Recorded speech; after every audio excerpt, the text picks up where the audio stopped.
Are you ready? How about let's get ready to rumble?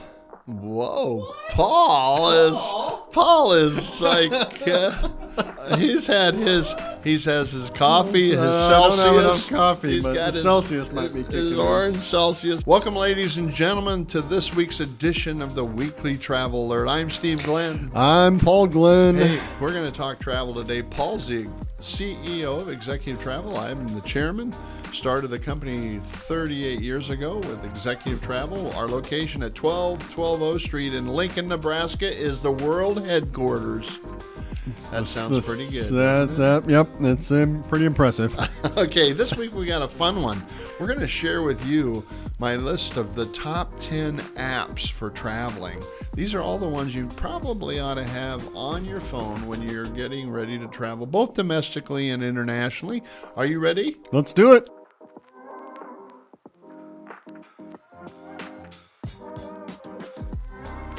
Number one on this week's list of the top 10 travel apps to take on your next trip, both domestically and internationally.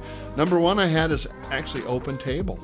I use OpenTable every city I go to make reservations, find out good restaurants, their cuisine, their cost, all that stuff. I can click a button, make a reservation. I don't have any hassle, no mess. Quick and easy. That's number one. Yep. No, that's what actually, it's funny because in Italy, there's a pizza place that we've gone to a couple times. And, when I left the last time, the guy that works there, he says, go to TripAdvisor and OpenTable and make sure and give us a review. And so I did a review on OpenTable, and now I'm a top contributor for the Pizza Planet in Umbertide. Umbertide, Italy. Okay.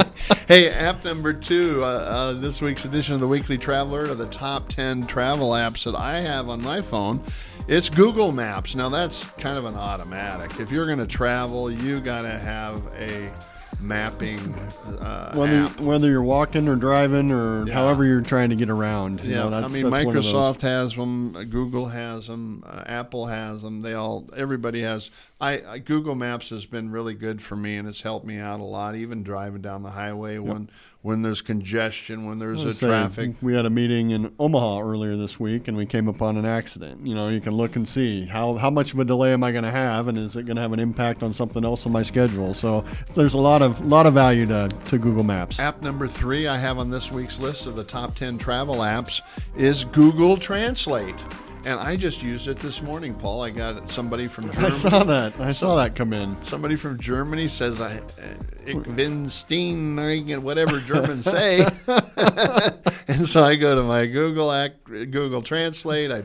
I copy and paste what they said in German. Okay. And then it comes out in English. Something about your house. Yeah. That's all I could pick up. My 3 years of German in high school is not doing me well anymore. So number 3 is Google Translate. Number 4, Tripit. It's actually an itinerary organizer, a travel organizer app, and a lot of business travelers use it when they take their itinerary that they made on an online booking tool like Concur, and it'll show up on Tripit. You can have it automatically go into Tripit. So it's just another itinerary management tool. So when you're trying to remember where you're staying or what your flights are, you can go in there and check out what you've got going on. They have a free version, but also a paid version. So a pretty useful tool. Number 5 on this week's edition of the Weekly Traveler, to the top travel apps, the top 10 travel apps I had, and this, everybody probably knows this, Uber. When you're traveling around the world today, sometimes it's easier to just have that Uber app. They'll pick you up at the airport, take you to the hotel, and vice versa. And I actually do both Uber and Lyft because depending upon the destination you're at, sometimes there's a pretty significant price difference. So I will tend to compare the two apps to figure out, because I don't know their business models, but I've seen a 25% difference in pricing to do the exact same trip. And some of the cities now have a taxi cab app. Or Uber taxi. Rome, you can do Uber and it will do a taxi for you. Yeah. So that's something that we're seeing, especially internationally. App number 6 on this week's top 10 list of travel apps on the Weekly Traveler is TripAdvisor. Now, I've been using TripAdvisor for, looking at hotel ratings and just almost everything. Now, TripAdvisor works with Viator, and I was going to say Viator is not on our list, but that's a great one for getting tours, day trips and tours and things like that. Hey, I want to do a day trip to a winery somewhere. I want to do whatever I want to do for a day. It's great for Viator. Even just getting ideas of what should I do in this destination. So whether you book through it or not, but I have used it and have had success when something went awry. They've been pretty good, Viator has, with being able to refund for the tour and things like that. So they've had pretty good support with my experience. You bet. Number 7 on this week's list of the top 10 travel apps is Point.me.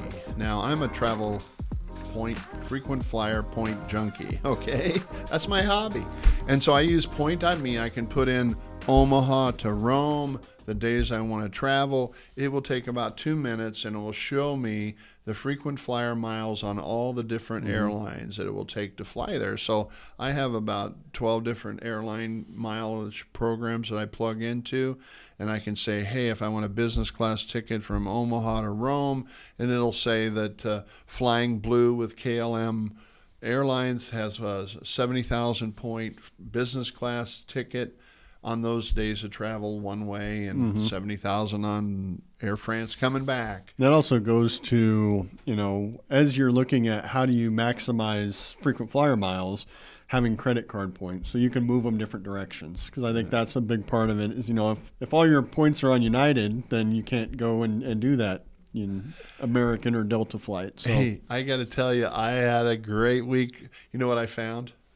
I found a flight, first class on Emirates from Dubai back to Chicago for about 120,000 miles. Okay. That made my day. You're in the suite. I'm in for 13 hours in the first class suite on Emirates, and it's miles. So it doesn't cost. That ticket costs $15,000 if you had to pay for it. Now, obviously, I can't pay for it and won't pay for a $15,000 ticket. But with miles, it's a different world. Yeah. No. So I just felt like I hit the lottery. Well, so we'll look forward to hearing about your experience when you get back. Next week, you're going to hear from me. That'll be a great podcast. Okay, so Point.me is a great one for those that want to find frequent flyer mile tickets. App number 8, actually, I'm going to replace what I put down originally because I didn't put down WhatsApp. Hashtag Snurdly, Ryan Swihart said, where's WhatsApp?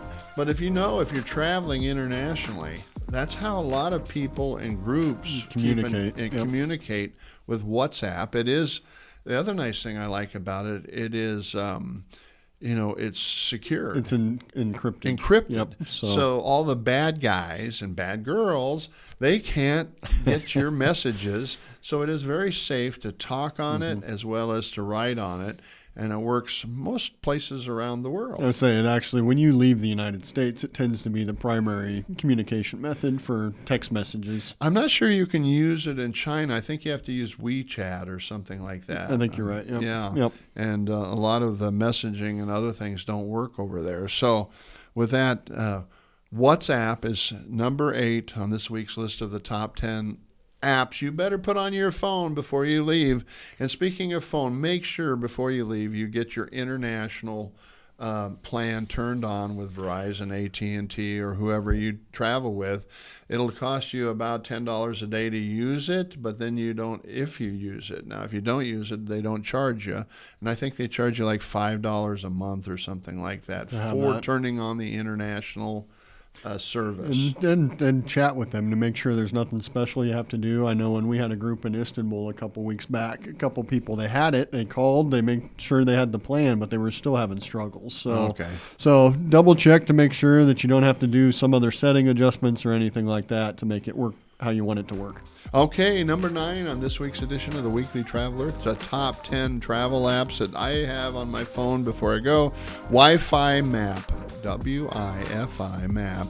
It's a handy little app that when you're on vacation, if you want to stay connected, it shows you where all the free hotspots are. Okay. And so if you're not worried about your data plan and you're just going from Wi-Fi to Wi-Fi, this is a cool thing that shows you all the Wi-Fi. Now, I have my data plan all the time. Mm-hmm. I don't mess with Wi-Fi because I just don't want the hassle. I do it for security reasons. Yeah. I want to know that I'm not on a network that somebody else could hack into what I'm doing. So, I mean, I think for security, you always want to think through what kind of network you're on. But, if you're just doing simple searches to figure out where your next adventure is going to be wherever you're at, then, obviously you don't have data that needs to be protected. You bet. Number 10 on this week's list of the top 10 apps you should have on your phone before you travel domestically or internationally. Actually, it's not one app, it's multiple apps. Mm-hmm. It's all the airline apps, Paul. I know United, Delta, American, Southwest, British Air, KLM, Air France, Turkish Air, all those apps. What I tell people, if you're traveling on an airline, you probably ought to download their app. Yep. They'll give you the notifications, tell you seat assignments, tell you if your flight's going to be delayed, and you probably ought to sign up for their frequent flyer program so you get that special. They can know your ticket and then apply it to that app. So, so it's easy to upload your reservation in that process. So that's kind of all encompassing that, you really need the airline app that you're traveling on. Yeah. I was on ITA, which is the old former Alitalia airline in Italy a couple weeks ago, and I'll probably never fly that airline That's again. what I've got the Turkish app on my phone right now from a couple weeks back, and it'll sit there for a while, probably until I get a new phone. But it's there, and it was handy when we were traveling them. And I had to check in on that app, and I had to arrive like 3 hours early at the airport, and it notified me of all that stuff. So, and if you are traveling internationally, a lot of times, maybe not a lot of times, but some of the time you're traveling and it's going to be ticketed, say on United, but I've got a trip planned for the end of the year that we're United for part of it, then Lufthansa.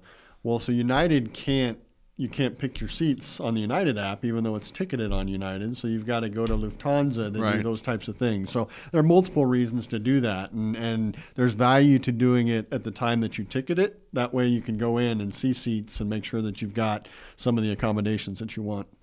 Okay, you fly a lot of airlines. Which airline app do you like the best? I'm primarily United. Okay. So United's going to be the one that I use the most. And what they've done with the apps over the last 5 years is pretty dramatic improvements over what it was. I mean, when you have a misconnect or delays, the communication has gotten better half of the time. Okay. I don't want to give them more credit than they deserve, but compared to what it was, I feel like the communication that the airlines have done makes it a little easier to recognize when something's going sideways and you need to make adjustments. Hey, we've had a lot of fun today sharing with you the top 10 travel apps. So in our opinion, Paul and I travel around the world. We try to put these apps on our phones, make it easier for our travel. I don't know if I could travel internationally without apps anymore. I think we're going to get to the point where it's a requirement. Yeah. I mean, your boarding passes, all that make it easy. I still, when I travel, especially if I'm checking a bag and I have to go to the counter anyway, they'll always ask, do you want your boarding passes printed? And I'll have them do that. But, I tend to do everything with my phone. You bet. Ladies and gentlemen, thank you for joining us this week. I'm Steve Glenn along with Paul Glenn on this week's Weekly Travel Alert. Paul, you want to tell them how to do the zip, bang, boom, bomb, sign up here? Do all the fun stuff. Please like, subscribe, share, and add any comments below on topics that are of interest to you that we could cover in a future episode. Thank you for joining us, and we'll see you next week.